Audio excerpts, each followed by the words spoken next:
The story begins in the middle of an intense battle between mages and a gigantic demonic creature. Even working together, the mages face enormous difficulties in stopping the beast's advance. At one point, the monster opens its mouth and unleashes a devastating attack toward the group. To prevent everyone from being hit, one of the mages quickly raises a powerful defensive barrier capable of withstanding the impact. While the barrier holds back the attack, the other mages seize the opportunity to interrupt the creature's assault. At that moment, a swordsman leaps onto the monster and strikes its head with a powerful slash accompanied by a destructive bolt of lightning. After this sequence of attacks, everyone combines their strength to launch a final blow. The assault succeeds, and the enormous beast is finally defeated. As he observes the outcome, one of the mages wonders whether he could ever defeat a creature of that level on his own. Soon afterward, the scene shifts to the kingdom's capital. The entire city is celebrating the hero's victory. Before the throne, all of them kneel before the king. Showing his gratitude,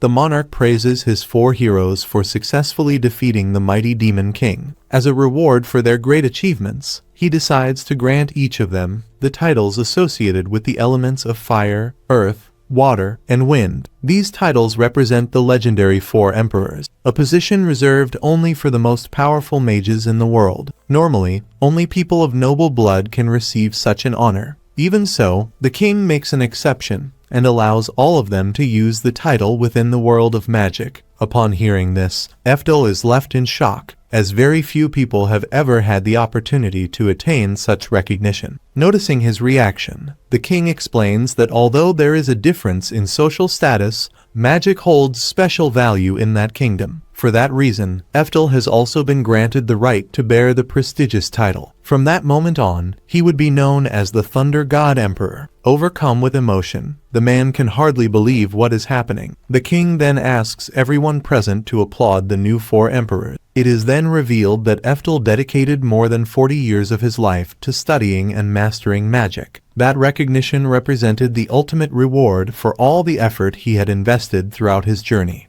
Many years pass. In the future, a young elf girl appears behind Ephtal and calls him to breakfast. Turning toward her, he replies that he is coming and calls the girl Merlin. Looking up at the sunny sky, he becomes excited, believing it will be an excellent day for training. Ephtal spends his time teaching numerous students, preparing them to become strong mages in the future. During one of the exercises, the students manage to keep their magic active for quite a long time. Even so, their master points out a mistake, explaining that they failed to maintain the stability of their magic circles while casting the spell. After a long period of practice, the training session comes to an end. He then announces the next stage, which involves level 4 techniques, the same ones the students had practiced the previous day. At that moment, Merlin asks whether everyone could take a short break, noticing the tired expression on her face. Ephtal jokes that he himself is not tired yet. However, the situation leaves the man feeling somewhat saddened. The narrative then returns to the past. During an old mission, Ephtal encountered a woman who had died while her daughter was still alive. Back in the present, he looks at Merlin and remembers that event, stating that he still needs to avenge her family's death. Even after hearing this, the girl continues to look at him with concern. Determined to continue training, Ephtal suggests that everyone review their level 4 techniques. However, Merlin insists on moving directly to the full practice of that same level. The master lets out a laugh as he realizes how dedicated she is. The girl then declares that, as the foremost disciple of the Thunder God Emperor, she must work harder than anyone else.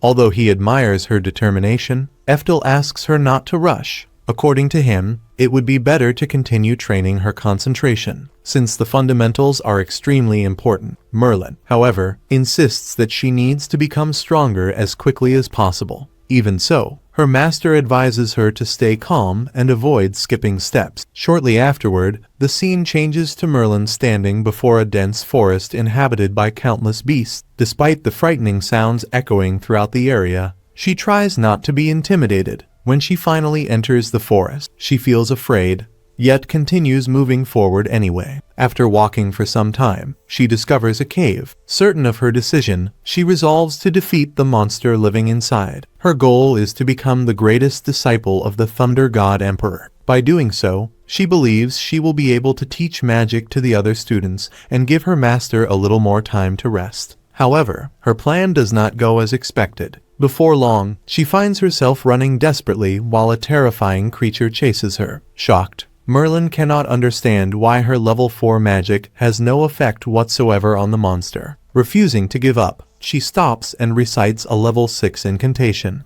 Even then, the attack fails completely, and the girl is thrown far away. The beast appears before her with a murderous expression. But before anything worse can happen, Ephtal arrives and defeats the monster with a single strike. After saving her, he asks her never to do something so dangerous again. Ephtal acknowledges that Merlin is one of the most talented disciples he has ever trained. Even so, he states that she is progressing far too quickly. According to him, power gained in haste is unstable and easily fades away, slipping through the fingers of those who try to grasp it without proper preparation. At that moment, the creature reappears behind him. Without showing any concern, Ephtal recites a level 10 spell and instantly eliminates the beast. Later, in her room, Merlin reflects on just how powerful her master truly is. Ephtal then tells her to stop reviewing her studies and get some rest. However, moments later, he stumbles and begins coughing up blood. Embarrassed, he does not want her to see him in such a condition. Merlin had already noticed signs that something was wrong before. That is why she was so desperate to become stronger as quickly as possible. Realizing this, Ephtal finally understands the true reason behind the girl's excessive efforts. He then reveals that he does not have much time left and cannot afford to rest. Confused, Merlin asks why. The man explains that he must prepare successors capable of carrying on his legacy. People like her. Ephtal explains that he always dreamed of becoming the strongest mage in the world. For anyone who walks the path of magic, reaching the pinnacle is the greatest goal imaginable. He has pursued that dream throughout his entire life. However, he believes that he will never be able to reach the true summit of magic. Unable to understand, Merlin asks how that could be possible when he can cast level 10 spells with such ease. Ephtal understands her confusion, but explains that many talented young people are emerging. Compared to them, he feels that he can no longer accomplish as much as he once could. He even recalls the battle against the Demon King, explaining that he was the oldest member of the group and the only one who truly felt despair during that confrontation. The following morning, a boy arrives carrying some news. According to him, the Flame God Emperor has developed a theory related to magical aptitude. Curious, Ephtal decides to examine the theory and perform the test himself. The method uses strands of hair from the individuals being evaluated. These hairs must be placed into containers filled with special magical waters connected to the elements of fire, earth, water, and wind. After some time, the containers begin displaying different colors. The students ask what the results mean. Ephtal explains that, according to the theory, the intensity of the light emitted and the strength of the colors reveal each person's level of aptitude, ranging from rank E to rank S. In the case being analyzed, the blue and green colors shine intensely, indicating S rank aptitude for water and wind. Meanwhile, the red and brown containers show more modest results, corresponding to C rank aptitude for fire and B rank aptitude for earth. Noticing Merlin's confused expression, Ephtal immediately realizes that she did not fully understand the explanation. However, having raised her since childhood,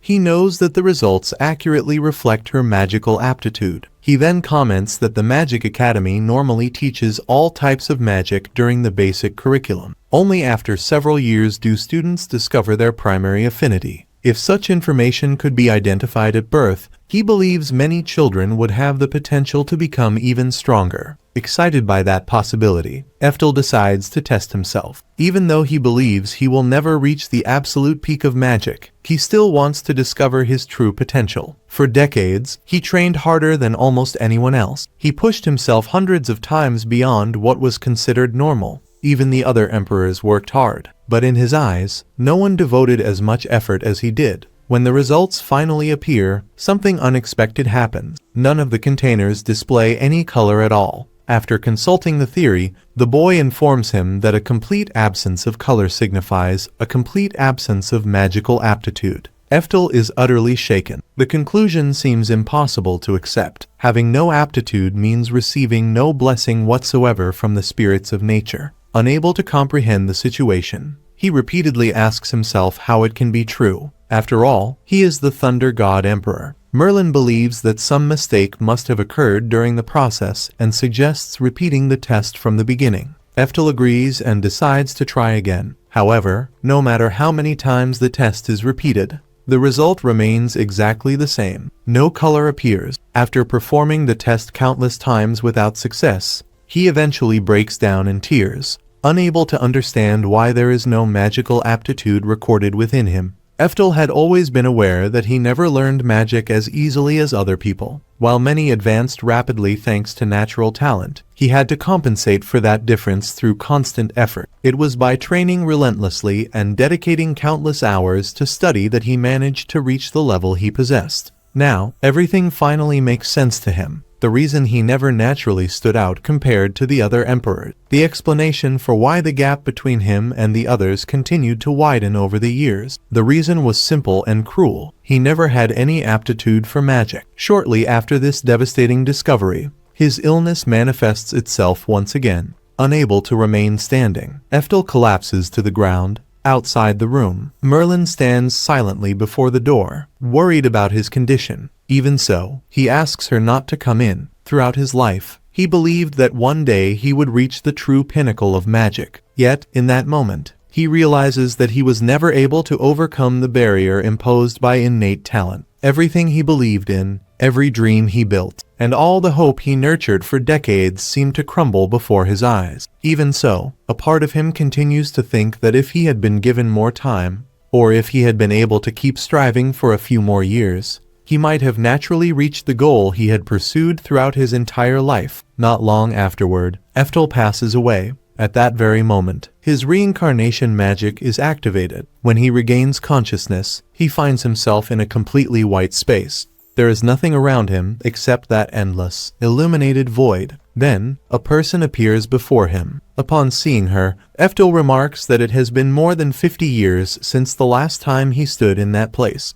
As time passed, he had even forgotten that he possessed that special ability. After all, this was the first place where he awakened after ending his life in a previous world, long before the existence he had just left behind. The woman smiles and comments that it truly has been a long time since they last met. She then explains that the skill perseverance fulfilled its role perfectly. Thanks to it, Ephtal never abandoned his goals and continued moving forward until the very end, always giving everything he had. Afterward, the woman reveals that the time for his second reincarnation has arrived. Once again, he will have the opportunity to choose 2 bonus abilities to take with him into his next life. She then asks whether he would like to receive an ability related to magic, something that would allow his growth to occur twice as fast as normal. However, Ephtal immediately refuses the offer. According to him, he does not need anything like that. The knowledge he has accumulated throughout his lives is already more than enough. The woman shows admiration for his response. She reminds him that, despite possessing no magical aptitude whatsoever, he managed to reach the position of one of the legendary 4 emperors. That achievement was not the result of his special abilities alone. It was the product of his determination and extraordinary willpower. Shortly after that conversation, his new reincarnation begins.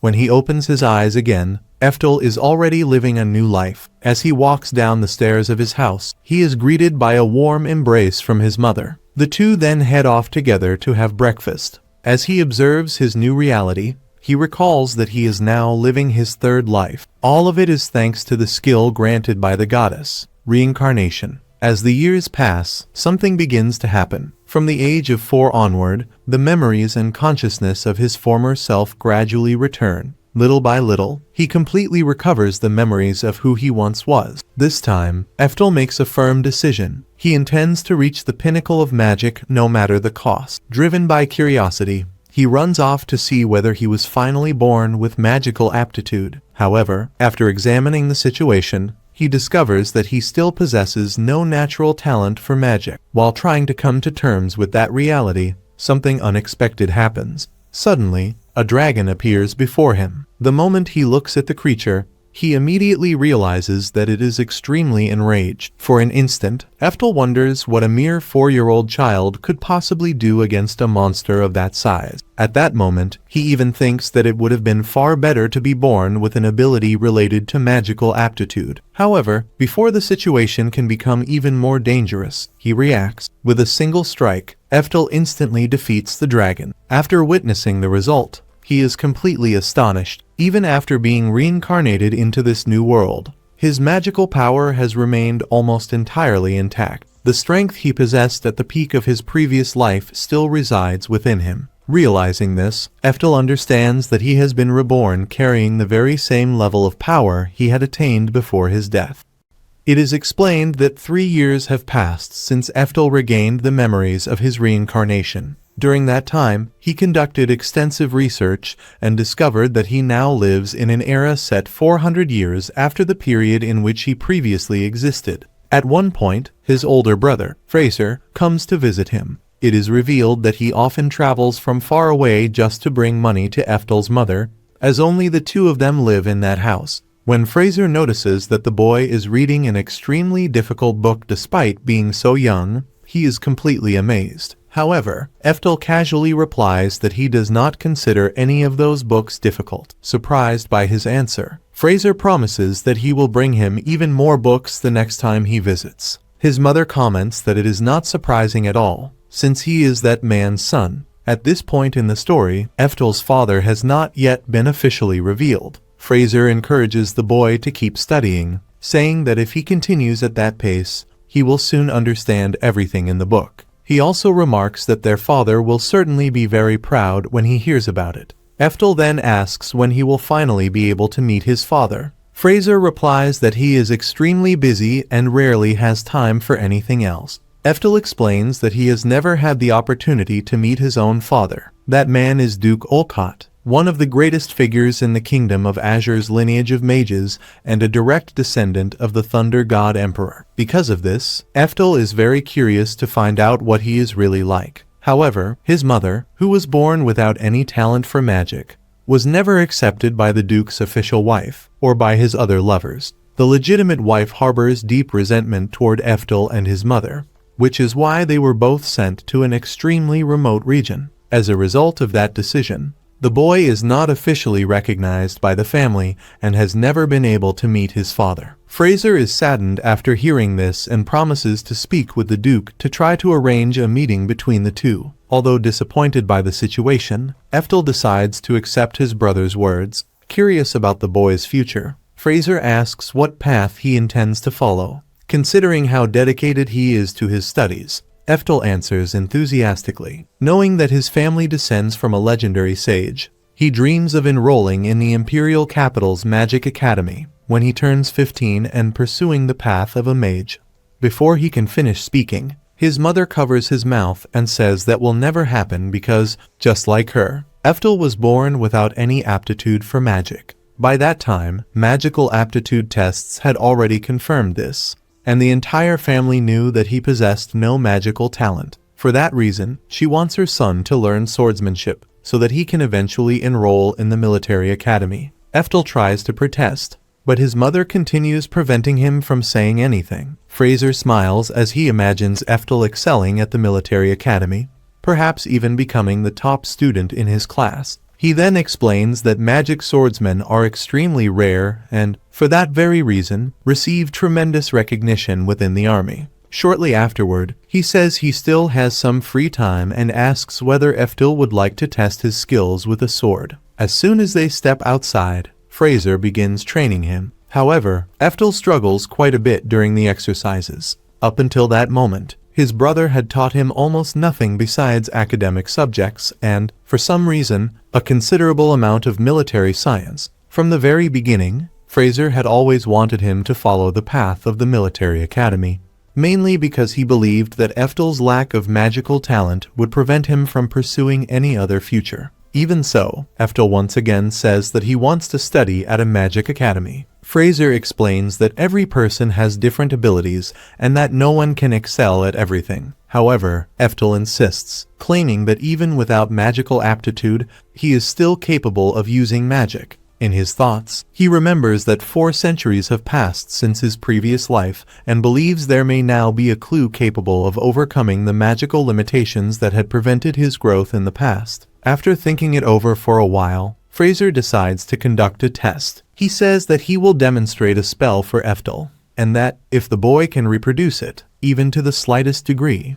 he will write a recommendation allowing him to study at the Magic Academy. Fraser then steps back, believing that what he is doing may seem cruel, but convinced that Ephtal will accept reality once he realizes his own limitations. Soon afterward, Fraser casts a level 2 wind spell, and even boasts that mastering such a spell can practically be considered a miracle. However, Ephtal looks at him and asks if that is all he can do. Without even chanting an incantation, he unleashes a spell that is far more powerful. Fraser is left completely speechless after seeing a 7-year-old boy cast magic of that level. In his mind, only a great sage, after decades of training, could accomplish something like that. To him, it simply made no sense. Still unable to believe what he has witnessed, Fraser asks what Ephtal just did. The boy apologizes and explains that he had only intended to reproduce the spell Fraser demonstrated, but accidentally ended up casting a level 4 spell instead. Fraser is utterly shocked, as a spell of that level is considered extremely advanced in that era. Ephtal, on the other hand, cannot understand why Fraser is so surprised, since in his previous life, level 4 spells were regarded as nothing more than basic techniques. Unable to comprehend the situation, Fraser asks how Ephtal is capable of using such powerful magic. The boy replies that he does not know the exact reason either. He simply studied everything he could find in books and has been integrating that knowledge into both his body and mind while constantly practicing. He then calmly reveals that he is capable of using spells up to level 10. The moment Fraser hears this, he immediately faints. It is explained that, up until that moment, Ephtal had never shown his magic to anyone else. However, after witnessing Fraser's exaggerated reaction, he begins to realize that there is something very strange about this era. Sometime later, his memories of the battle against the dragon return completely. He concludes that his victory could only have been possible thanks to some kind of miracle granted by God. This realization leads Ephtal to understand that there is something seriously wrong with the current state of magic. When night falls, Ephtal spends hours researching and trying to understand everything that has happened over the past 400 years. After comparing numerous records, he realizes that the culture of magic has fallen into a tremendous decline. Even a superficial analysis reveals enormous differences compared to the past. In addition, casting spells without using incantations has virtually disappeared. Suddenly, Fraser wakes up in shock and begins shouting after discovering that a child was able to use magic without an incantation. Ephtal explains that it was his own magic that caused the entire situation, but a tree branch ends up hitting him on the head. After that incident, he decides that he will continue practicing magic completely in secret. Time continues to pass, and Ephtal also keeps training to enroll in the military academy. Although he loses countless times during training, he never thinks about giving up, having inherited that determination from his previous life. Upon turning 10 years old, he begins to desire becoming even stronger through martial arts, seeking to attain power capable of surpassing even magic itself. At one point, a massive log appears in front of him, but Ephtal cuts it in half with remarkable ease using his sword. At that moment, he thinks that earning the title of the strongest magic swordsman might not be such a bad idea after all. It is also explained that, during that period, Fraser trained Ephtal in swordsmanship about 3 times a week. During one of those training sessions, a man unexpectedly appears behind them. His name is Moriat, the former commander of the Kingdom of Azure's Knights. Without wasting any time, Moriat attacks first. Ephtal immediately realizes that the man is incredibly fast and cannot even follow the movement of his sword. Moriat comments that the boy's agility still leaves much to be desired. To make up for the difference, Ephtal casts an acceleration spell, leaving the veteran completely astonished. At that moment, Moriat finally understands why Fraser recommended the boy. Fraser explains that although Ephtal officially has no aptitude for magic, he is able to use his own mana to strengthen his body. Functioning almost like a true mage or even a great sage, Moriet begins laughing at the situation, finding it unbelievable that someone without magical talent can use magic so naturally. Meanwhile, Ephtal knows very well that if he were to use his full magical power, he could defeat the man with ease. Even so, Moriet keeps charging forward while boasting about his own strength. Irritated, Ephtal reacts instantly, grabs his opponent, and slams him directly into the ground. At that moment, Ephtal realizes that his body acted almost on its own. He then remembers that, in another world where he had previously lived, he had learned various grappling techniques. Moriet gets back on his feet, impressed, and announces that the boy has passed the test. Finally, Fraser reveals that the man is none other than the headmaster of the prestigious military academy of the Kingdom of Azure. Thanks to his successful performance, it is decided that once Ephtal turns 15,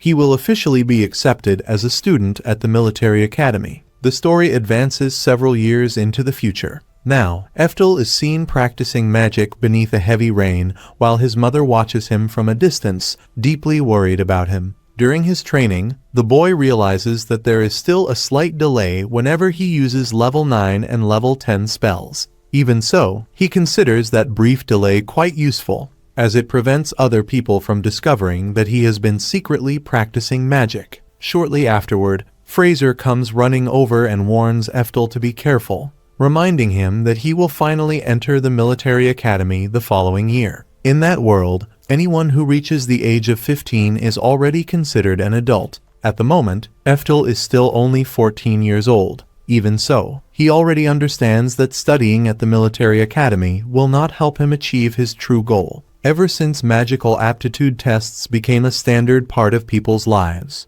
pursuing the path of magic has become much more difficult for someone like him, since he officially possesses no magical talent whatsoever. Because of this, Ephtal makes an important decision. As soon as he turns 15, he intends to leave home and search on his own for a way to enroll in a magic academy, even if he has to overcome countless hardships to make it happen. When he returns home, Fraser brings unexpected news. He tells him that their father has finally shown interest in meeting his son and has already arranged a meeting between the two of them. Upon hearing this, Ephtal's mother is overjoyed, believing that her son will finally be acknowledged by the family. Ephtal, however, sees the situation differently. In his mind, there is no reason for that man to want to meet him only after 14 years. Some time later, Ephtal arrives at the enormous mansion where his father lives. The moment he steps inside, an absolute silence fills the room. Without hesitation, Ephtal introduces himself before the man. However, his father immediately interrupts him and states that he should not address him in that manner,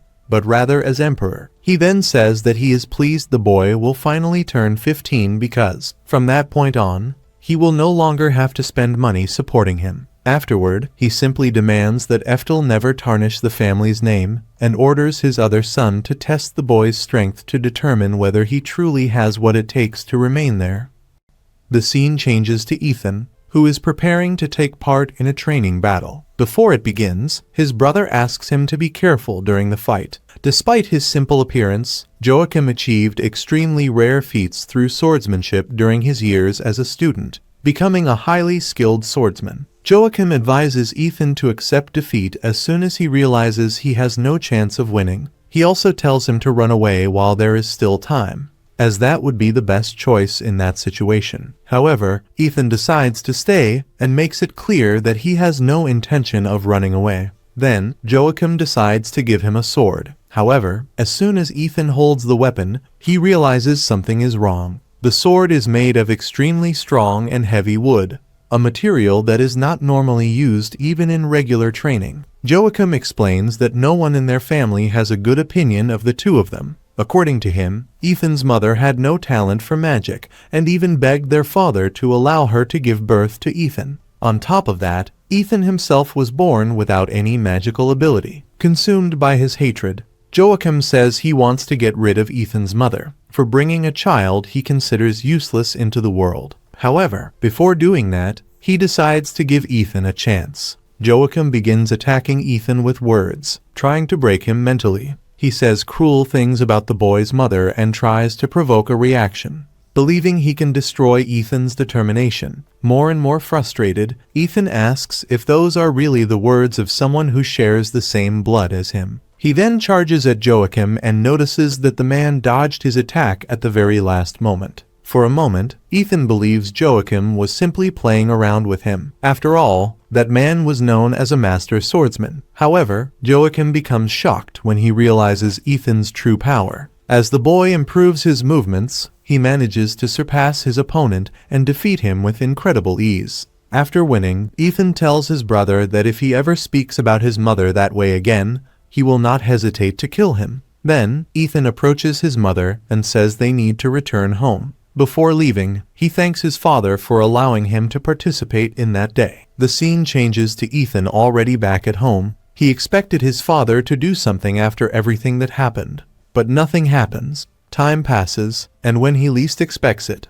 his brother appears at the door carrying a baby in his arms. The story then returns to moments before that event. At that time, the kingdom was facing a decisive war against a neighboring country. Suddenly, someone appears and reports that the southern barbarians have reached the royal capital. The attack begins immediately, and the boy orders them to take the crown prince to a safe place as quickly as possible. Back in the present, Ethan discovers that this was the only place his brother could think of to protect the baby. Ethan knows that, in the kingdom of Azure, the political situation has always been complicated, since the second son of the former king showed greater ability than the firstborn. He became the current king, while the eldest son took the position of minister. During his reign, the second son never had the blessing of a male heir. Because of that, it was almost certain that the throne would eventually pass to the eldest son's descendant. However, everything changed when the current king finally had a crown prince. Because of this, the faction supporting the eldest son became furious.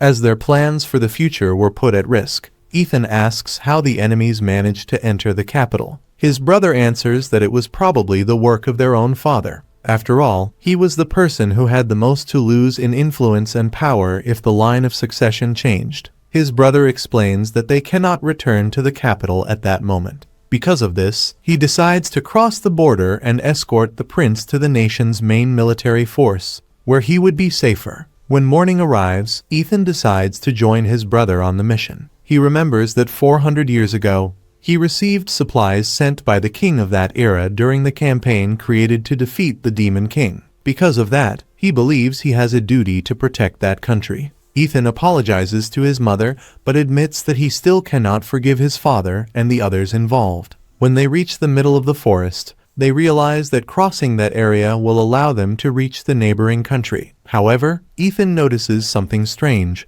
There are no small animals anywhere nearby. Before they can discover the reason, a loud sound similar to thunder echoes through the forest. Ethan's brother senses the danger and tells everyone to leave immediately. They begin running to escape the area, but suddenly they find a barrier of several guards blocking their path. Ethan's brother suspects they were being expected there, but believes that should have been impossible. Then, he realizes those soldiers belong to the Duke's own magic division. Faced with that situation, they realize they will not be able to move forward easily and begin questioning whether the best choice would be to turn back. When Ethan and the others look behind them, they see a massive trail of destruction caused by the fire, making it clear that there is no longer any way to return the way they came.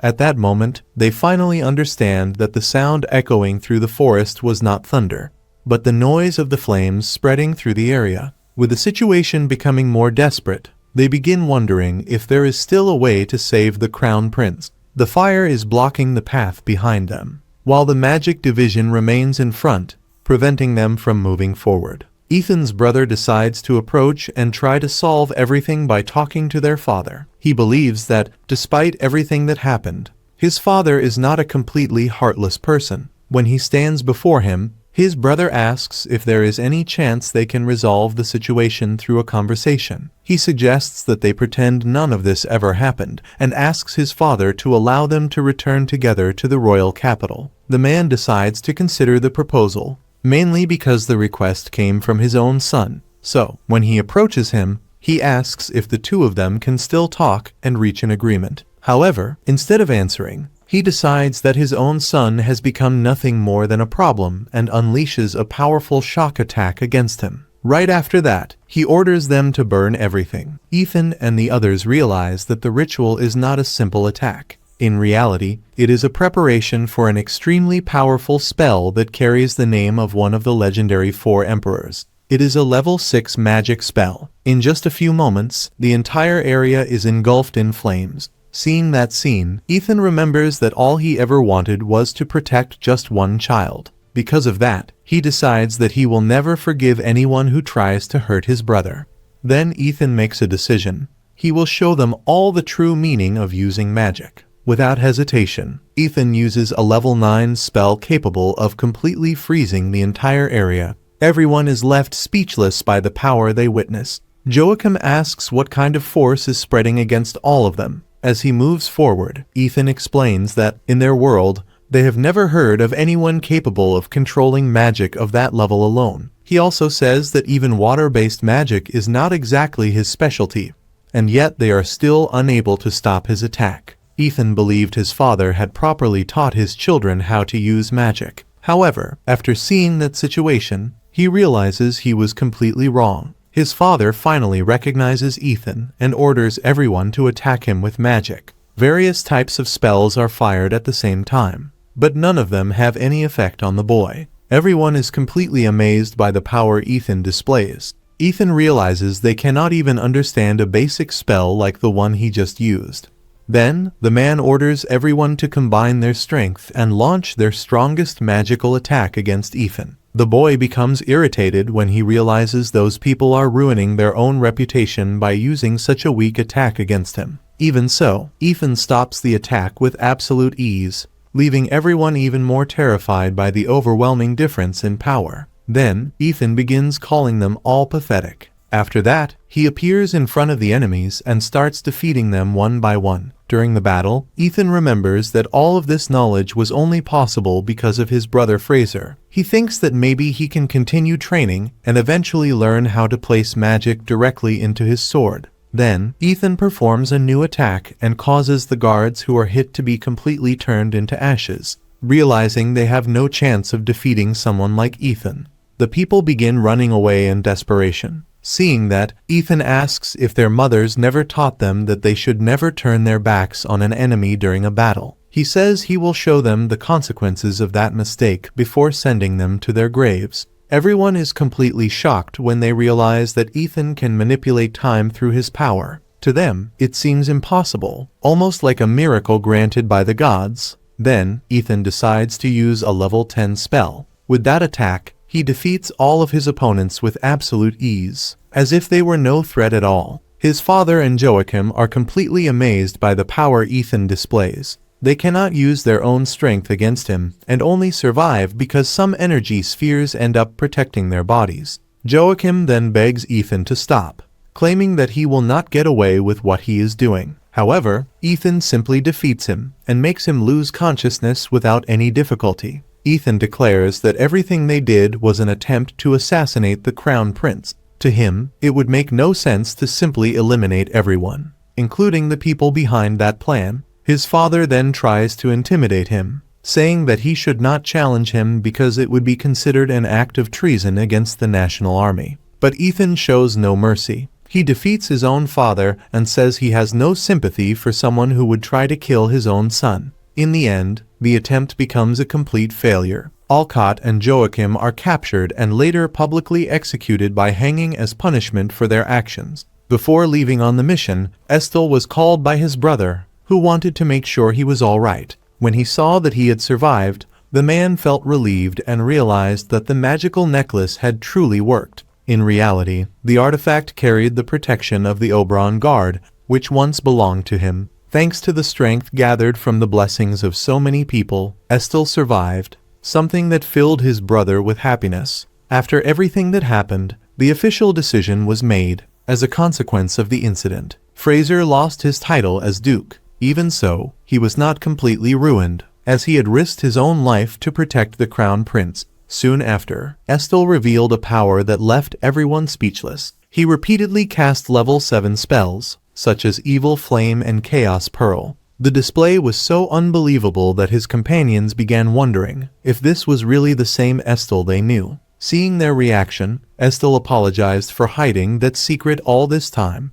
Instead of pressuring him, the two understood that he must have had an important reason for acting that way. Ephtal knew he could never reveal that he had been reincarnated, so he decided to keep that truth hidden. The three of them agreed to keep everything a secret and concluded that it would be better to never show that kind of power in front of other people, as it could cause a huge disturbance in the world. With everything settled, they asked what Ephtal planned to do from that point on. Even though he possessed power far beyond normal limits, he answered that he would enter the Magic Academy. His goal was to further improve his abilities in an environment made for that purpose and continue dedicating his life to the path of magic. Hearing that answer, his brother realized that the decision had already been made, so he promised to train him with the sword until he turned 15, explaining that mastering this type of combat would also be important in the future. Ephtal accepted the offer and thanked him. That was how he took the first step on his true journey to reach the peak of magic.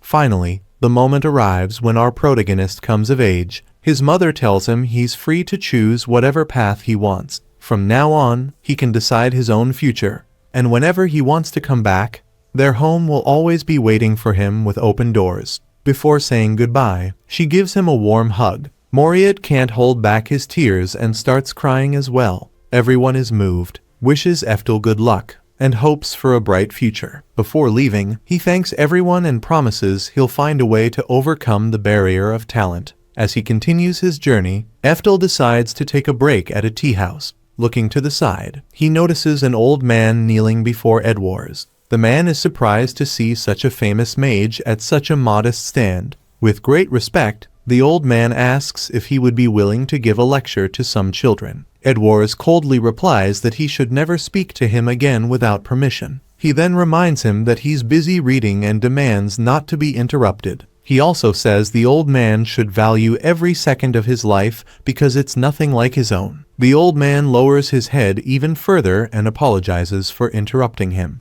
Then, in front of everyone, he explains that Edwars has become a rank an adventurer in the Adventurers Guild. Comparing their paths, he says he's already 50 years old and never managed to rise above rank C. According to him, teaching magic to children in such a remote place is the best he can do because he believes he's nothing more than a complete failure. Even as he apologizes again, he mentions that they even prepared a banquet to welcome the mage. Edwars asks what kind of nonsense that is. To him, that night is special for a completely different reason. It marks the end of the period required for the demon girl's slave crest to become permanently fixed to her body. The old man knows that if someone channels life energy into her before the crest fully stabilizes, the ritual formula of the crest will be affected. After explaining that, he leaves the area. Ephtal immediately understands the situation. He knows the period during which it was forbidden to have relations with the slave he purchased has already passed. The thought fills him with disgust.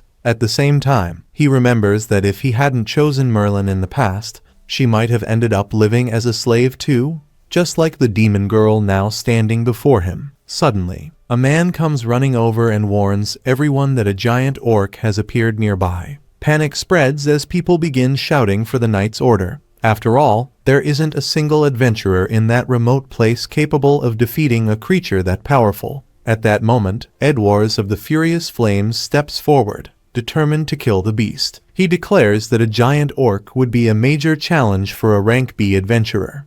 But for someone at his level, it should be an easy task. Hearing that, Ephtal realizes that after 400 years, reaching rank A had truly become an extraordinary achievement. Without wasting any time, Edwars casts a level 4 spell and believes he has defeated the monster. Certain of his victory, he announces that the show is over. However, the creature remains standing without a scratch. Shocked, he can't believe anything could survive a spell of that level. He soon realizes the enemy is a superior level 4 variant of its species. Realizing he has no chance of winning, Edwars gives up on fighting and runs away to save himself. Before fleeing, he creates a barrier to turn everyone present into bait. At that moment, Ephtal casts a specialized level 6 anti-magic spell and instantly dispels the barrier. Taking advantage of the opportunity, Everyone escapes as fast as they can. Edward watches in complete disbelief, trying to understand how Ephtal accomplished something so incredible. Without hesitation, Ephtal dodges the giant orc's attack and immediately counterattacks. After defeating the creature with nothing more than a level 3 spell, even he becomes curious about how it was possible. Meanwhile, Edward falls to the ground and desperately asks why his level 4 spell had no effect on the monster. The old man explains that the magical energy used by Ephtal had been refined and transmuted, giving it power equivalent to a level 5 spell. When the old man learns that the boy is only 15 years old, he's even more amazed. Ephtal immediately realizes what the real problem is. The adventurer hadn't even mastered the basics of magical manipulation. In that situation, even a simple level 1 spell would have been enough, as long as it was used correctly. Everyone looks at Ephtal with admiration. Even so, he downplays what happened, saying it was nothing but luck. Before leaving, however, he calls Edward over. Ephtal tells him he should show respect to his elders. He also acknowledges that the old teacher knows far more about magic than he does. Then he reminds him that trapping all those people inside a barrier to use them as bait amounts to attempted murder, an extremely serious crime. For that reason, a criminal like him has no right to own slaves. Ephtal demands that he free the girl and turn himself in to the authorities. Without putting up any resistance, Edward agrees. The scene shifts to Ephtal leaving the area, but he notices the girl is still following behind him. He turns around and asks how much longer she plans to keep following him. The young woman replies that she'd like to ask him for a favor, if he doesn't mind. Curious, Ephtal tells her to go ahead. She says she wants him to become her new master. If she continues wandering alone, she'll eventually be captured as a runaway slave. Ephtal fully understands the situation. The slave crest is an extremely difficult magical technique to remove, even after someone no longer has a master. If a malicious person tricks her into forming a new contract, her life could become even worse. The girl explains that he seems like a kind person, and is, without a doubt, infinitely better than Edward's. Ephtal then asks how someone from the demon race ended up living as a slave. She explains that many years ago, her people lost a war against the human nation, and ever since then, her clan has been enslaved. Ephtal understands that those who become slaves rarely regain their honor. She then reveals that, although it may not seem important, she's descended from the royal family of the demon race. She also explains that she's a distant relative of Merlin, the headmaster of Altina Magic Academy, one of the most prestigious magical institutions. Upon hearing that name, Ephtal immediately remembers that Merlin was once one of his subordinates. The girl adds that Merlin is one of the most powerful mages of the demon race, and was trained by the legendary sage himself Ephtal, one of the 4 emperors. Learning that, even after 400 years, Merlin has earned such prestige and become such a respected figure makes Ephtal genuinely happy.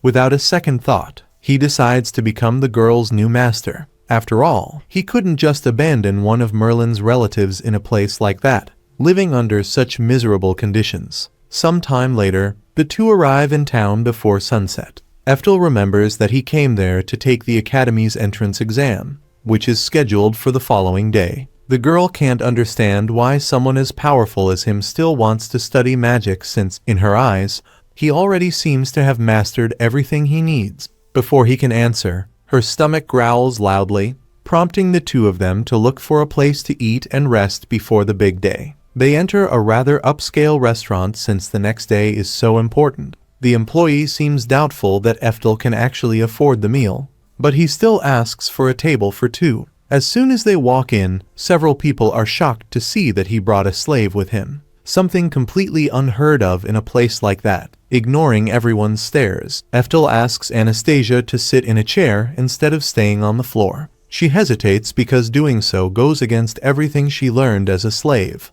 But after a great deal of insistence, she finally agrees. To make sure she obeys, Ephtal gives her a direct command, and she finally takes her seat at the table. At that moment, a man approaches and declares that slaves are strictly forbidden from sitting at the tables in that establishment. He also points out that the restaurant is a high-end place frequented only by the elite. Then he asks whether Ephtal actually has enough money to pay for the meal because he believes he was seated there by mistake. According to the man, that place isn't meant for ordinary people, much less someone accompanied by a slave. Seeing the situation unfold, Anastasia says she'd rather eat at one of the food stalls outside, believing that would keep them from causing any more trouble. Ephtal tells her not to worry. He then shows the man what he's holding and asks if it's enough to pay for the meal, adding that he has more if necessary. The man is completely stunned when he recognizes dragon drops. Just one of that size is worth more than 500 gold coins. His attitude changes instantly, and he orders the staff to provide them with the best service possible before personally escorting them to the VIP room. Ephtal remembers that his mother gave him a large amount of money, even though it was part of the inheritance left by his father. After they're seated, he notices that Anastasia hasn't touched her food and asks why. He then tells her to eat as much as she wants without worrying about anything. Anastasia replies that no one has ever treated her with such kindness before. She then asks whether a slave like her really deserves to eat a meal of that quality. Ephtal explains that they'll be spending a lot of time together and asks her to think of it as nothing more than a gesture of friendship. He knows Anastasia endured countless cruel experiences and suffered unfair treatment throughout her life as a slave. He also realizes that, even without meaning to, he might one day treat her the wrong way. If that ever happens, he wants her to tell him she's unhappy and get mad at him. However, Anastasia replies that she doesn't even know what it feels like to be angry. Ephtal understands that Anastasia went through countless terrible experiences during the years she lived as a slave. Because of that, she doesn't even fully understand what it means to feel anger.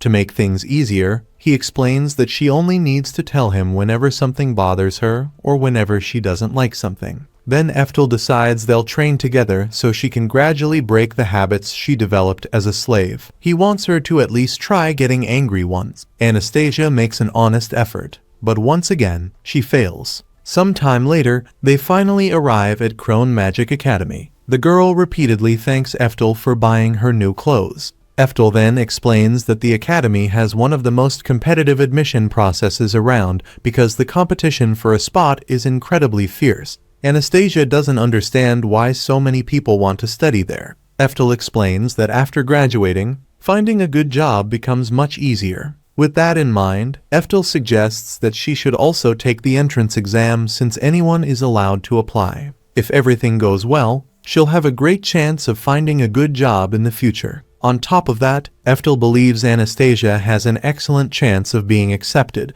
because her talent for magic is exceptional. At that moment, a man appears before the applicants and announces that the final stage of the entrance exam will be a battle between all the participants. And that's the end of another episode. After taking charge of the exam, Franz Bagger announces the start of the first test. This stage is a massive battle between all the applicants, where they are free to use magic, weapons, or any other means available. The objective is simple: eliminate the other contestants by knocking them out of the castle until only 5 participants remain. Watching everything from above, Franz remarks that, as a B-rank associate, he enjoys observing exams like this. Most years, nothing particularly impressive happens, so he's curious to see whether this year's newcomers have anything special to offer. As soon as the battle begins, several candidates are quickly surrounded. Franz isn't surprised, since the weakest participants are usually the first to be eliminated in battles like this. However, things suddenly change when one boy strengthens his legs with magic and sends an opponent flying out of the arena with a single kick. Franz notices that the boy has mastered a body enhancement technique, but believes that alone won't be enough to carry him to the end. Soon after, another candidate steals everyone's attention. Ephtal unleashes a powerful wind spell and eliminates 16 participants in a single attack. Even the spectators are shocked, since that level of power seems far beyond what anyone would expect from an entrance exam. Her master, however, simply confirms that she truly possesses extraordinary talent, while some believe she relies entirely on the honorary award to cast magic. Her master explains that the truth is actually the opposite. Anastasia then proves it herself by casting 4 level 4 spells simultaneously. The display leaves everyone speechless, since almost no one believed such a feat was even possible. After the first stage ends, the successful applicants begin to be announced, But the biggest surprise comes when candidate number 588, Ephtal receives an incredible score of 958 points. Even the examiners can't hide their astonishment, as the Academy has never recorded such a high score before. His name also draws attention because it matches that of the legendary god of thunder, leading many to comment that he must be incredibly confident to carry such a name. Shortly afterward, Anastasia checks her own results and discovers that she has been accepted into the special class. Overjoyed, she thanks her master for everything he taught her and happily celebrates her achievement. He simply congratulates her and says she can finally enjoy life as an ordinary student. Next, it's Ephtal's turn to look for his name on the list. To his surprise, it isn't there. Confused, he tries to figure out what happened, even wondering if his magical aptitude had been secretly evaluated and caused him to fail. For a moment, he considers filing a complaint, but gives up, thinking it would only make things even more complicated. Before he can understand what happened, Anastasia notices another announcement. Instead of being rejected, Ephtal has been selected as a special treatment student and will also serve as the group's chief representative. Both of them are surprised by the decision. After reading the benefits, they learn that the position includes free tuition, school supplies, meals, and even a monthly allowance. On top of that, the representative is expected to attend official events and help promote the academy. Despite the advantages, Ephtal feels that the role sounds more like being the school's mascot than living the quiet student life he had imagined. His real goal was to study quietly, spend time in the library after class, and research an innovative way to develop magical aptitude. Even so, he realizes that, having been chosen for the position, he probably won't be allowed to refuse. Later, while walking around the academy with Anastasia, Ephtal senses a familiar presence. Merlin also feels something unusual and soon appears before them. Upon seeing Ephtal, Merlin asks a direct question, trying to find out whether she has any connection to Radiant Academy. Merlin seems concerned, believing that such a connection could put her place at the school at risk. Ephtal says she has no idea what Merlin is talking about. Not interested in continuing the conversation, Ephtal simply says he's hungry and invites the girl to have lunch. Merlin tries to stop them, but they continue on their way. After they leave, Ephtal asks Anastasia if she knew who that person was. She explains that Merlin is actually a very distant ancestor of her family. Even so, she admits she never had the chance to meet him personally, since they belong to completely different eras. Shortly afterward, the entrance ceremony for the new students begins. The Academy welcomes all the newly admitted students and announces that they are now part of the prestigious Crone Magic Academy. The speech also highlights the scholarship recipients and the special treatment students, encouraging everyone to grow together in magic regardless of class or status. The professors also remind them that hard work and dedication will matter far more than their background. It is then revealed why Merlin is there. She had been invited as a representative of Altina Magic Academy to attend the ceremony and strengthen the relationship between the two institutions. After stepping onto the stage, she officially introduces herself and congratulates all the new students on beginning their journey as mages, encouraging them to make the most of every opportunity to develop their talents. Realizing that Merlin is only there as a guest, Ephtal feels somewhat relieved,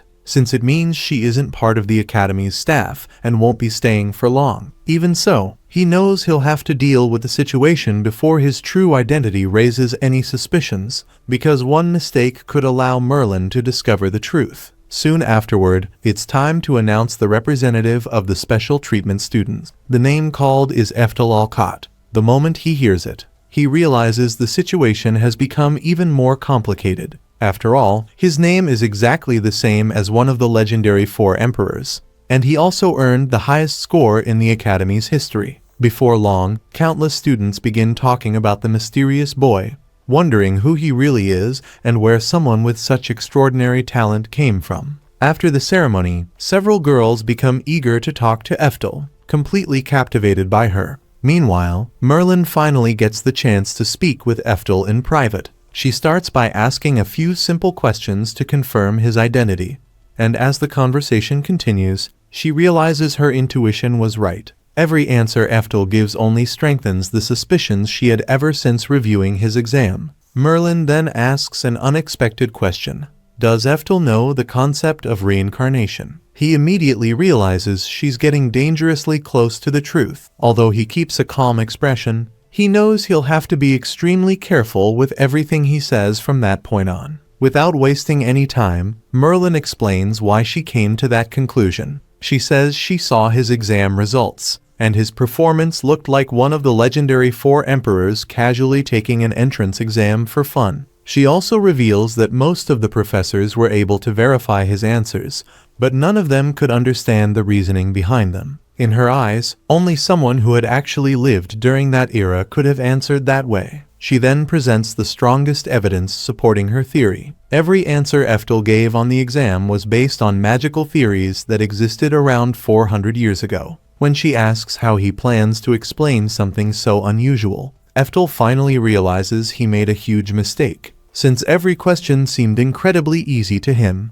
he answered them without considering that magical knowledge had evolved significantly over the centuries and that many of those old theories were no longer used. At that moment, he realizes his own experience had exposed clues he never should have revealed. Even without directly claiming that he is a reincarnation, Merlin says she believes Ephtal has a very special connection to the legendary Thunder God Emperor. She also concludes that the real reason he avoided meeting her until now was to keep her from discovering that connection. The more she pieces together the evidence, the more convinced she becomes that her theory is correct. Realizing he won't be able to hide the truth much longer, Ephtal decides to reveal only part of the secret. Even then, he is careful not to tell her everything, since some truths must remain hidden. He explains that the legendary Thunder God Emperor once had a lover, a fact that was never made public. Their relationship resulted in a child blessed with extraordinary magical talent.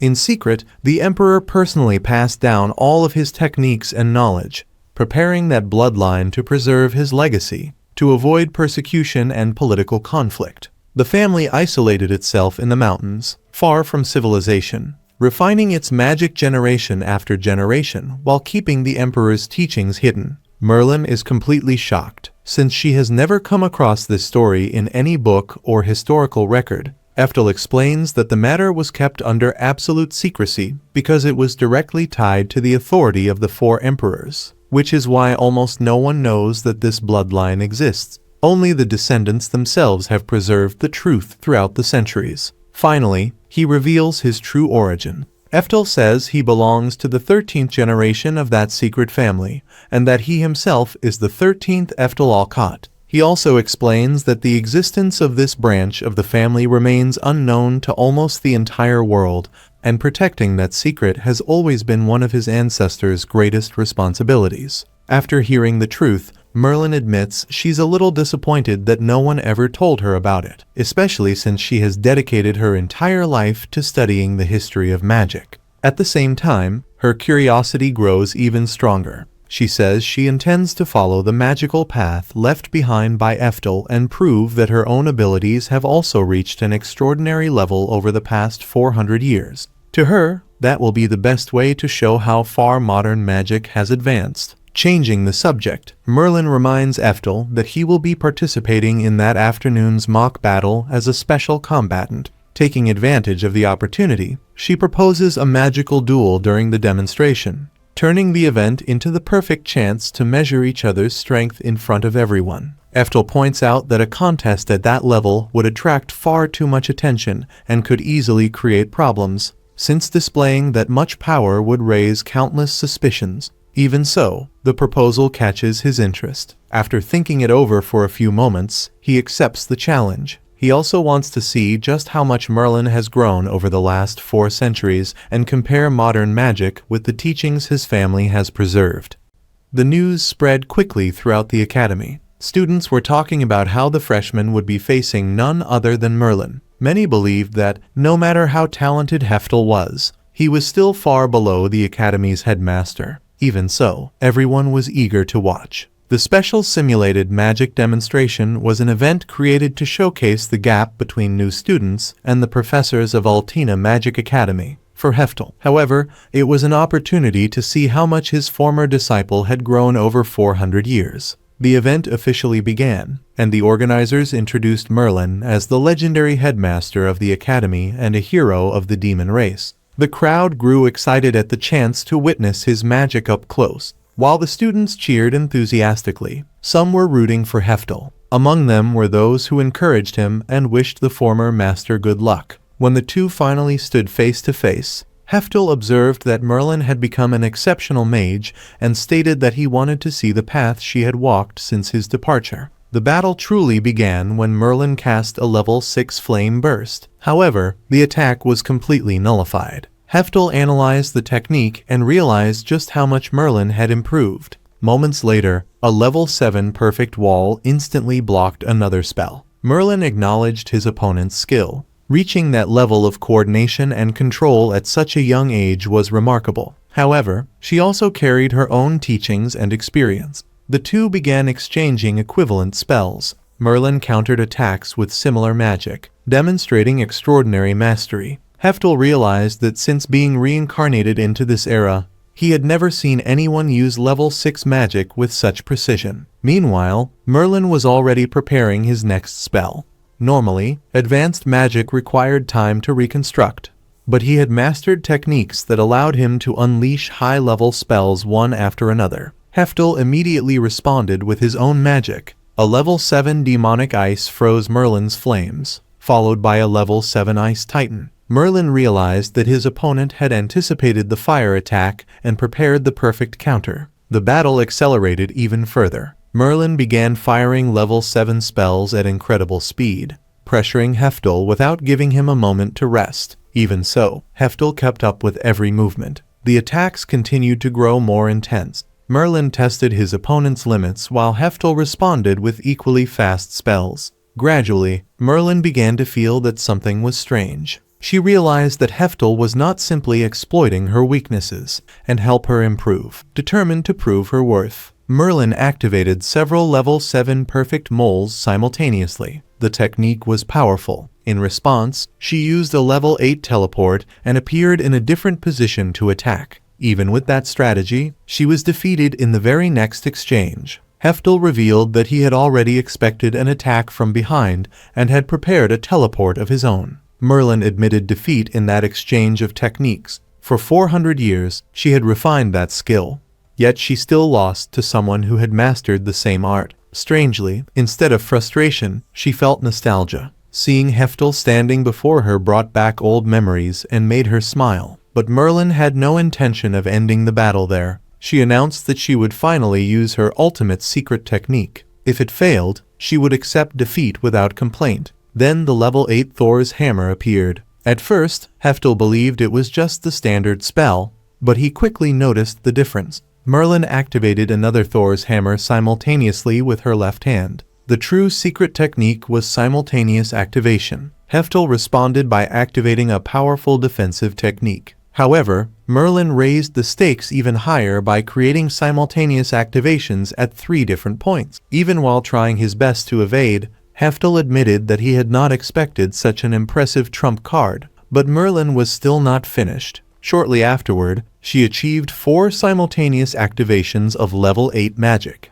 The crowd was stunned. Not even during the era when Ephtal originally lived had anyone witnessed something so extraordinary. Merlin's growth exceeded all expectations. Seeing the result of 400 years of dedication, Ephtal decided to respond with his full strength. He activated the level 10 Thunder God's Light. Merlin recognized the power behind the attack. Maintaining 4 level 8 spells at the same time was already pushing her consciousness to its limit. An ordinary person could barely control 2. Even so, she launched another attack. The level 8 Soul Cannon surged forward with all its power. As Ephtal watched his disciple's growth, he concluded that seeing her come this far was not a bad thing at all. Then he released his true power. A massive level 10 lightning bolt appeared and swept across the battlefield. The energy completely absorbed Merlin's Thor's hammers. Witnessing that scene left Merlin speechless. It was impossible, or at least that was what she had always believed.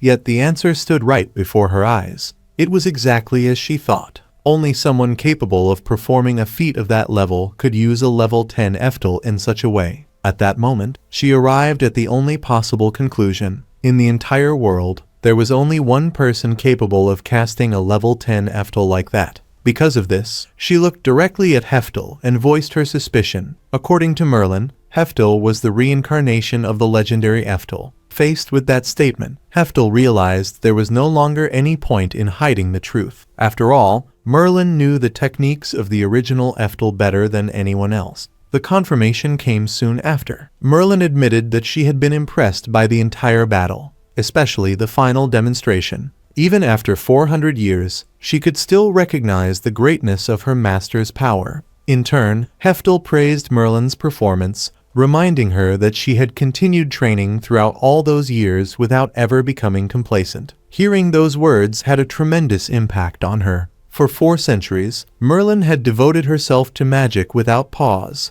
constantly striving to improve and honor the teachings she had received. Knowing that her efforts had been recognized directly by Ephtal made everything worthwhile. Emotion overwhelmed her in that moment. After all, after 400 years of waiting, she had finally reunited with her master. Tears began to well up in her eyes, but Ephtal immediately scolded her, saying that she looked like a child. Merlin simply lowered her head and accepted the reprimand without complaint. In her master's presence, she felt that she would always remain a child, regardless of her age or position. While the two were talking, Marie came running over and called out to Ephtal. When she arrived, she noticed Anastasia standing beside him and was surprised. For a moment, she even assumed that the girl was one of Ephtal's slaves. Realizing the misunderstanding, Ephtal immediately cleared things up. He explained that it was nothing like that and that Anastasia was simply under his care. As for the reasons why, he chose not to go into detail. After the introductions, Merlin observed the interaction between the two and commented that there were probably complicated circumstances behind the situation.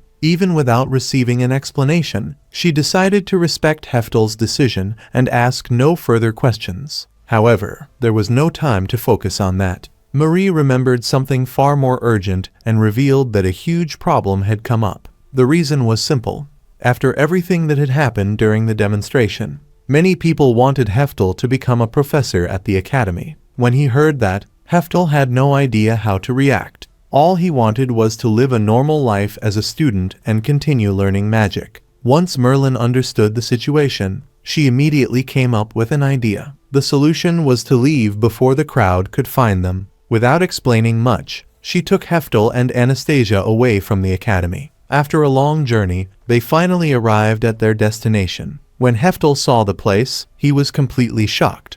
It was his old mansion. The residence where he had lived centuries ago still existed. Merlin explained that the property had been passed down through generations and protected for 400 years. Overcome with nostalgia, Ephtal looked around as memories of the past resurfaced. Every part of Altina Magic Academy brought back memories of a distant era when he devoted his days entirely to studying magic. It felt strange to think that 400 years had passed since then. Yet at the same time, it was comforting to be back in such a familiar place. Then Merlin revealed the plan she had prepared. She would personally handle all the paperwork necessary to enroll Ephtal and Anastasia in the academy through a special process authorized by the headmaster. Thanks to her position, everything could be resolved quickly. Once the procedures were complete, both of them would have full access to all the facilities of Altina Magic Academy. The news left Merlin extremely excited. The possibility of spending her days at the academy alongside her master was something she had never imagined she would experience.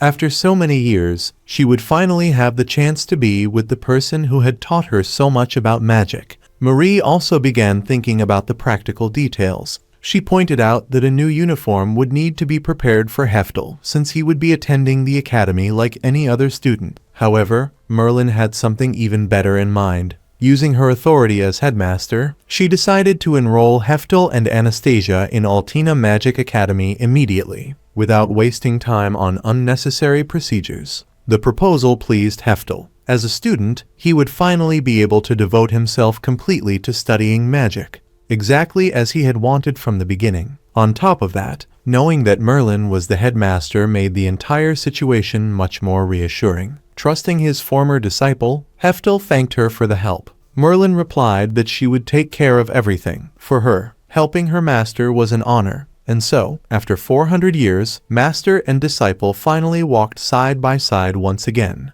now within the same magic academy, ready to begin a new chapter of their journeys.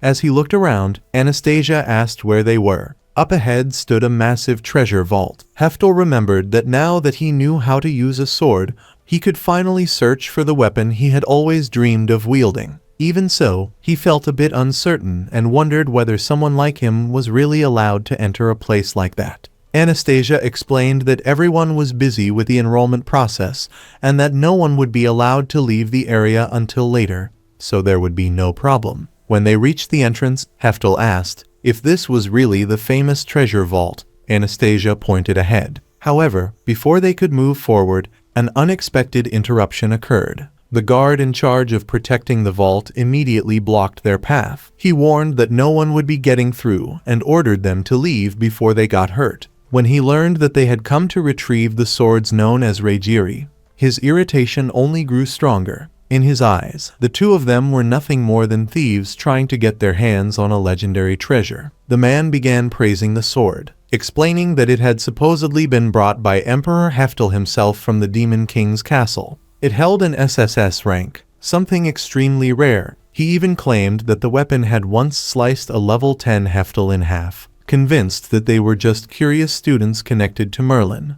the guard decided to overlook the incident and ordered them to leave. According to him, only Merlin or one of the 4 emperors had permission to enter. When the two tried to explain that they truly had that right, the man completely lost his patience. Annoyed because he believed he was dealing with messengers from a barber, he began insulting Ephtal. He said Ephtal was incompetent at magic, did not deserve his position, and had probably become one of the 4 emperors through dishonest means. Ignoring the insults, Ephtal and Anastasia asked where Thunder Mist was. The guard decided to answer in a mocking tone and pointed it out. He then explained that all the treasures were protected by magic and that ordinary thieves and mages would not even be able to touch them. The man believed that only someone on Merlin's level could remove that protection. Then something completely unexpected happened. Without any warning or dramatic display, Ephtal cast a perfect level 8 dispel. The barrier vanished instantly. The guard was completely stunned to see such a powerful spell neutralized so effortlessly.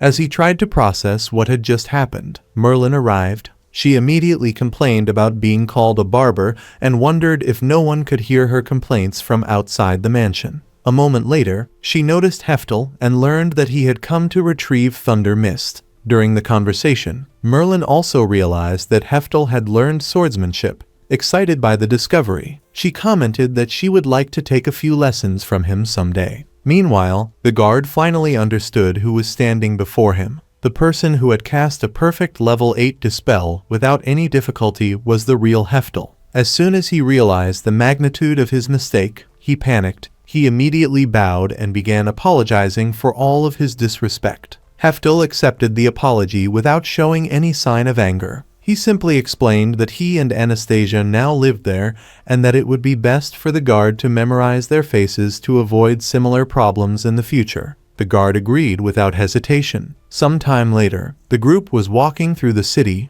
observing the buildings around them. Ephtal commented on how impressive it was to find stores that had remained exactly the same even after 400 years. Merlin pointed out a tailor shop that was still operating in the same location. Many years earlier, it was the shop where they had ordered the curtains for Merlin's room. In addition, Ephtal's and Anastasia's uniforms were also made there. After enjoying a pleasant meal, they began thinking about what to do next. At that moment, someone approached to promote an event taking place throughout the city, a large treasure hunt. The rules were quite simple. Numerous treasures had been hidden throughout the city, and the participant who found the greatest number of items would be declared the winner. On top of that, each competitor would be allowed to keep everything they found during the search. The grand prize immediately caught everyone's attention. It was a trip to a hot spring resort. Merlin suggested that Ephtal join the competition alongside them. He was not very interested at first, but he quickly noticed the excitement of everyone around him. Anastasia also seemed eager to participate, so he eventually accepted the invitation. While searching for clues around the city, Ephtal realized that the treasures were hidden using transformation magic. Someone suggested using perfect dispel to remove all the spells at once, but he immediately rejected the idea. According to Ephtal, the entire city was covered in countless different types of magic. If they used perfect dispel carelessly, they could end up causing a huge mess. For that reason, he decided to remove only the specific spell used to hide the treasure they were looking for. When they asked if such precise control was really possible, Ephtal simply answered that it was. Right after that, he cast a spell and identified the target with absolute accuracy. Thanks to his ability, the group managed to find the necessary treasures and won the competition. After things settled down, Merlin went looking for Ephtal again. Her serious expression immediately caught his attention. She explained that she had just come back from the public bath with Anastasia and that there was a specific reason she wanted to talk. The girl revealed that she had decided to observe Anastasia closely to determine whether she was truly worthy of staying by Ephtal's side. The situation immediately made Ephtal uncomfortable. He quickly denied any possibility of that kind of relationship between him and Anastasia, but the girl continued insisting. In her opinion, someone at Ephtal's level should be accompanied by someone equally extraordinary. Because of that, she believed it was her responsibility to carefully analyze Anastasia before reaching any conclusions. Ephtal denied it again and showed clear annoyance with where the conversation was going. That was when she revealed the real reason behind her concern. During the bath, she had noticed something unusual about Anastasia. It appeared that she was a special Draymon. After discovering this, she wanted to know if Ephtal still intended to keep her by his side. Without the slightest hesitation, Ephtal answered yes. Her reaction was immediate. From her perspective, keeping Anastasia close was like living every day with a bomb ready to explode. Even so, Ephtal made it clear that it was his own decision. Seeing how firm his answer was, she realized she would not be able to change his mind and decided to end the matter once and for all. Some time later, the first day of classes at the Magic Academy finally arrived. As soon as Ephtal entered the academy, he immediately attracted the attention of almost every student. Many were surprised to see a human attending a famous academy that mainly accepted demons. The comments started spreading right away. Some questioned why a human was there. Others treated his presence as something completely absurd. Ephtal felt uncomfortable hearing those words. He explained that it was natural to attract attention in an environment like that. However, he also reminded them that he had the same right as anyone else to follow his own path in the study of magic. Meanwhile, the news about a human student arriving at the academy continued spreading quickly throughout the classroom. Several students openly showed their dislike. Some claimed that humans should not even have access to the academy.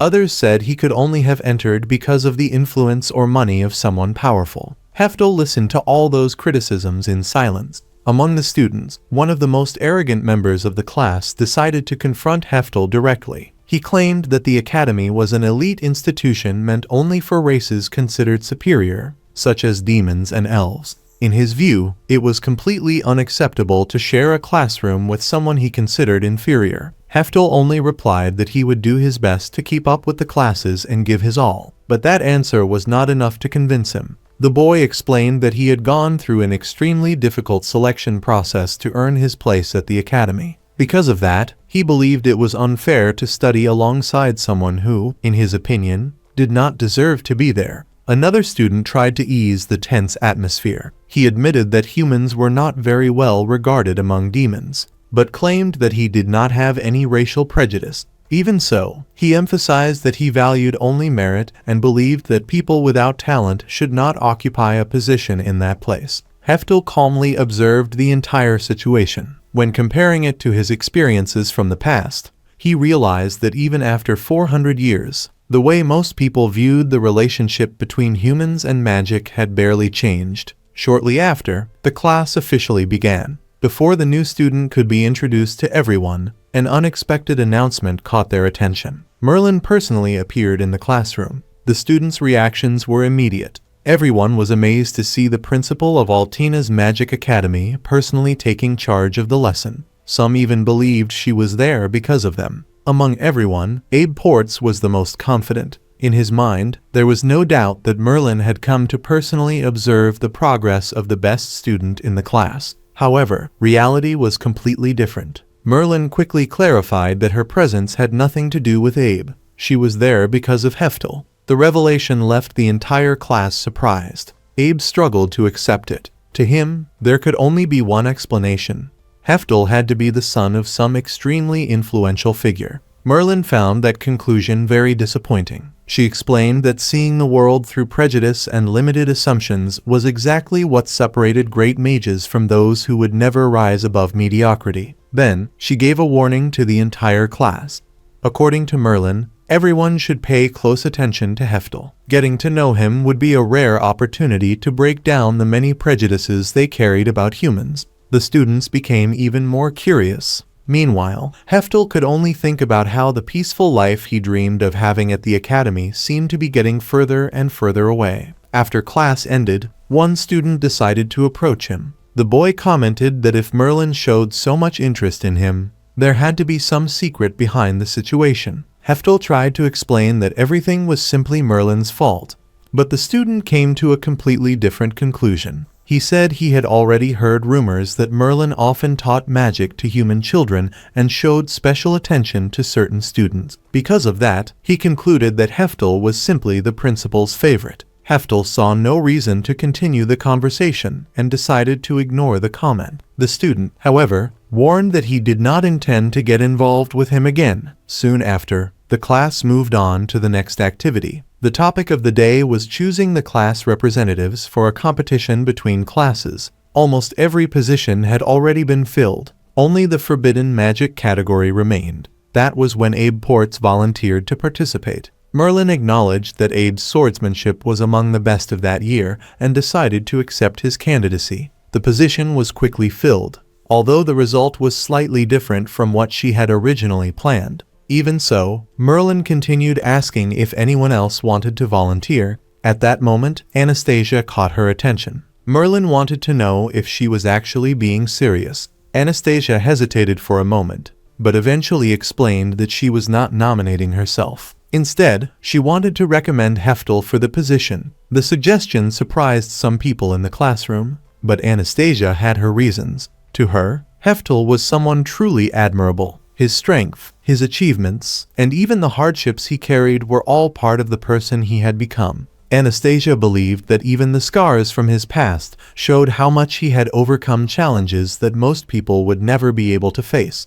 By watching him for so long, she learned about her own weaknesses and found inspiration to continue growing. That was why she believed no one was more suitable to represent the class than Ephtal. As Anastasia expressed her confidence in him, the classroom remained silent.